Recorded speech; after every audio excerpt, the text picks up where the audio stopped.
Así es la vida de caprichosa. Gracias por estar en Así es nuestra vida.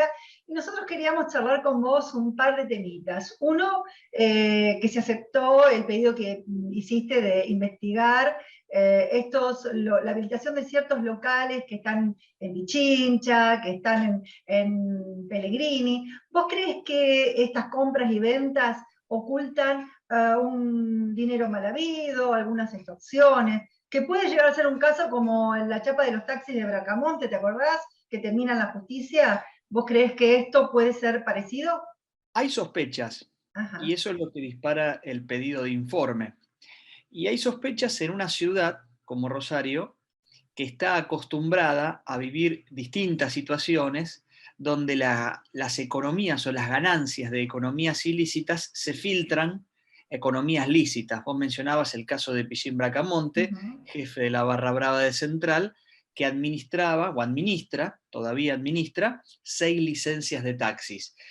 Hace 10 años, el desembarco o el intento de desembarco de un boliche como Esperanto también escondía un intento de llegar a través de esa fachada con dineros que venían del narcotráfico. Bueno, a partir de las amenazas que sufrieron los comerciantes de Pichincha, que están siendo investigadas por la justicia, cobró fuerza comentarios que aparecían aislados, que aparecían por lo bajo, que aparecían en off, y en eso yo prefiero pecar de exigente, pecar de estricto a la hora del manejo de la información y de la solicitud de información, antes que pecar de ingenuo, porque la verdad que ese contexto de la ciudad de Rosario nos lleva a hacer consultas muy concretas. ¿Cuántas habilitaciones y cuántos cambios de habilitación hubo en Pichincha y en el corredor gastronómico de Pellegrini en el último año?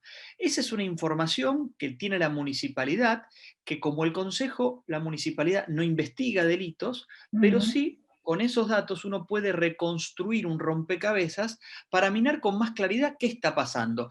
¿Es una sospecha aislada? ¿Tiene asidero y tiene fundamento? ¿Es el intento de algún competidor de echarle tierra a otro? Bueno, son todas hoy suposiciones, pero que cuando tengamos la información y los datos concretos, nombres de personas físicas y jurídicas, datos tributarios, uno puede, insisto, tener un panorama mucho más claro de lo que está ocurriendo. Pero como se da en una ciudad que está atravesada... Claro, tantas balaceras, tantos problemas que tenemos con la droga, bueno, da de pensar que el dinero en algún lado tiene que ser lavado. Eso que acabas de decir es fundamental para entenderlo, porque el narcotráfico tiene una cara, que es la violencia, que en un barrio se expresa como el otro día en 7 de septiembre, con una balacera y 2 muertos, que en el centro de la ciudad se expresa como zonas liberadas y aquel que te manotea un celular, pero que también el producido de esa actividad, que es mucha plata diaria, necesita ingresar al circuito legal. ¿Y cómo ingresa? A través de mecanismos de lavado. Como se trata de investigaciones complejas, siempre hay que propender o impulsar que el Estado trabaje coordinado.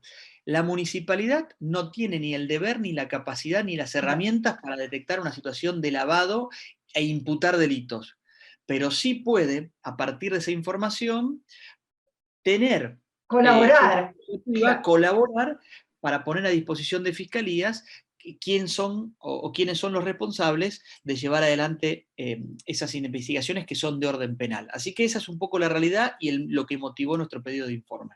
La desigualdad que hay con los locales comerciales chicos y los locales comerciales como los shopping.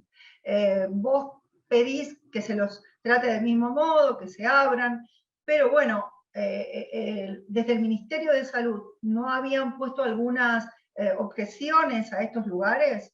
Al comienzo de esta semana, cuando salimos de los 9 días de confinamiento, las galerías del centro y los paseos comerciales del centro de la ciudad, para hacernos una idea, estamos hablando del Palace Garden o del Paseo del Siglo, abrieron sus puertas y retornaron a la nueva normalidad de poder tener sus locales comerciales, incluso algunos locales gastronómicos con el servicio de takeaway, funcionando. Y eso es una buena noticia, porque cada vez que la pandemia nos exige cerrar, la espalda de los comercios se achica cada vez más y algunos han tenido que cerrar. Y esa es una situación muy difícil, lo sabemos, pero también sabemos que cuando llegas al límite de escamas críticas, algún mecanismo Tenés que de aplicar. control mayor hay que tomar. Entonces fue una buena noticia ver cómo abrieron de vuelta esos negocios.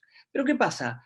Cuando uno mira el shopping El Portal, el shopping El Alto Rosario, el Paso del Bosque, que tienen un funcionamiento idéntico a los que te nombré en primer lugar, Sí. permanecen cerrados.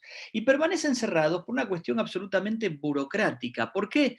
Porque los primeros, los del centro, están habilitados bajo un rubro que es galerías. Y los segundos con un rubro nuevo, distinto, que es el de shopping o similar. Es Entonces, técnico como nada más. son Técnico nada más. es una cuestión técnica y es una cuestión formal, porque de hecho, si uno profundiza, uno puede, que conoce esos shopping, son corredores amplios con techos altos que permiten la circulación, la ventilación, que es una verdadera injusticia que se le dé un tratamiento desigual, un tratamiento distinto. ¿Qué pedimos nosotros? Así como celebramos que las galerías o los shopping del centro de la ciudad hayan podido abrir, también que lo hagan los otros grandes shopping. Adentro hay vecinos que alquilan su comercio y que no pueden funcionar Terminan fundiéndose como los de afuera, sí, exactamente. totalmente y no pueden funcionar con el sistema de venta online o takeaway. Pensá, yo creo que con la responsabilidad del caso, porque tenemos que cuidarnos, hay que cumplir con los protocolos, el distanciamiento, la ventilación, el uso de barbijo, cuando se comienzan a abrir las actividades, situaciones que son idénticas, iguales, no pueden tener en la reglamentación un tratamiento distinto. Así que lo que pedimos es eso, que abran todos en las mismas condiciones. ¿Vos crees que el centro de Rosario, hablamos de las peatonales Córdoba y San Martín, van a tener que tener alguna reestructuración, algo, porque están bastante caídos comercialmente también, ¿no? ¿Pudieron analizar ese tema para sumar algo nuevo? En los últimos 15 años, para poner un lapso, hemos visto cómo el centro de la ciudad dejó de ser un punto de encuentro, un punto de reunión, y pasó a ser una zona regida solamente por los horarios comerciales, en algunos casos los horarios de oficina o bancarios. Después de las 7 de la tarde, en el mejor de los casos las 8 de la noche, Ya se el mueve, centro se mueve. se mueve. Con la pandemia eso se profundizó. Yo creo que con esto se sale. Obviamente con una mejora de la situación económica en general y de la Sí, sin duda. salida de la pandemia mediante la vacunación. También se sale con incentivos.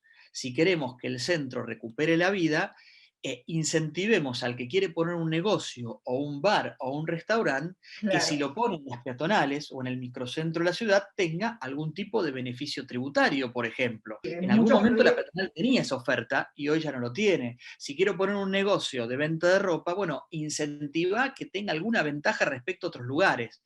Después también la seguridad.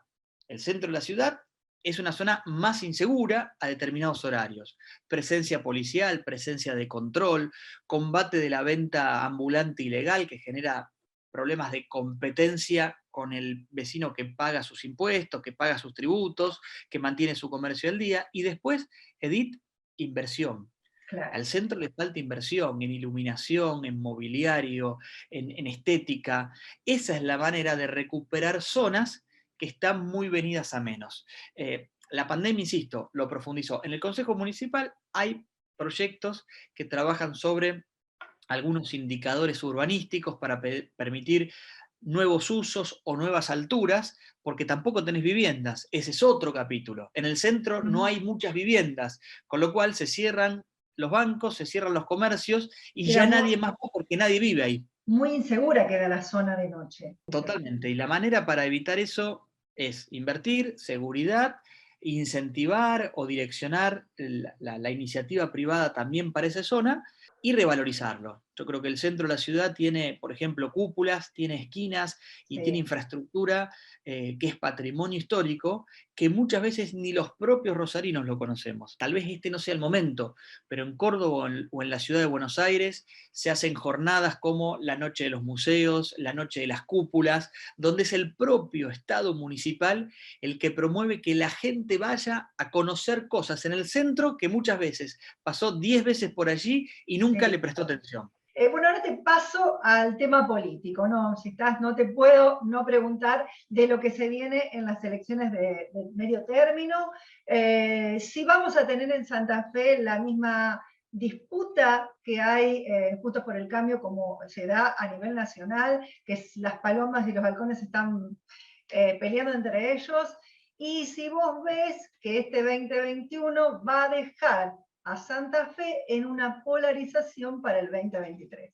Hoy hay dos grandes opciones, o los que están a favor del gobierno nacional y aquellos que creen que tal vez con una soberbia y con un intento de adueñarse de un solo discurso y de la verdad, de que el kirchnerismo está haciendo todo bien en un contexto donde los indicadores y las estadísticas nos muestran que no estamos yendo por el buen rumbo, lo digo así de manera eufemística, y por otro lado, todos aquellos que creemos que frente a los brotes autoritarios que tiene el gobierno nacional y el intento de instalar una agenda lejos de la gente, vinculada a la reforma judicial para solucionarle, por ejemplo, los problemas judiciales a la actual vicepresidenta, se debe generar una alternativa basada en el respeto a la democracia, a la república, pero también muy apoyada en el esfuerzo, en el mérito, apoyada en la iniciativa privada, como el combustible para volver a mover una rueda de una economía que está muy golpeada como la Argentina. Esa es la gran discusión de fondo.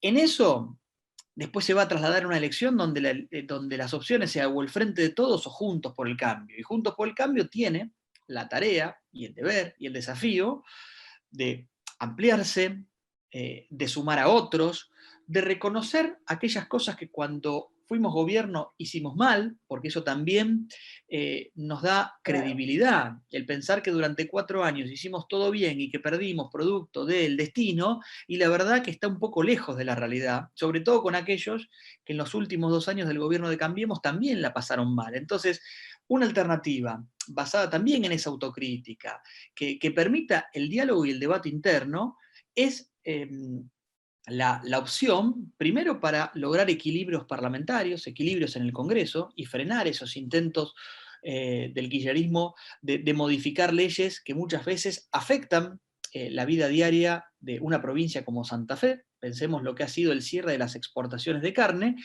pero también pensando en el 2023. Y esto no es un debate político o electoral, tiene que ver con lo que nos pasa. Hoy el presente nos indica que nuestra economía está golpeada, que nuestro sistema sanitario está exhausto, que la dirigencia política que hoy tiene que tomar las decisiones está lejos, a 100 kilómetros de cómo solucionar la vida al que tiene que cerrar el comercio porque no le quede otra después de meses y meses de restricciones, cómo acompañar a esos padres que tienen que hacer malabares para incentivar y estimular a sus hijos porque tienen las escuelas cerradas o la virtualidad a veces no alcanza. Ese es el debate de fondo que después en una elección se eligen a partir de estas dos visiones de ¿Y país. qué estrategia piensan utilizar para poder, digamos, correr al frente de todos de la provincia? Algunos ven en los distintos estilos de liderazgo que hay en Juntos ¿No? por el Cambio un problema. Claro. Y creo que eso es parte del crecimiento y parte de haber perdido una elección, de que aparecen nuevos liderazgos, que haya distintas visiones sobre un mismo hecho o distintos matices. Y eso no genera o no debería generar una guerra fratricida, sino, así como reclamamos democracia hacia afuera, respeto al opositor hacia afuera, también los Ujú. tenemos que practicar hacia adentro. Cuando Cambiemos intentó que no haya grises dentro del espacio político no le fue tan bien. Yo creo que hay que admitir la diferencia, hay que admitir la disidencia.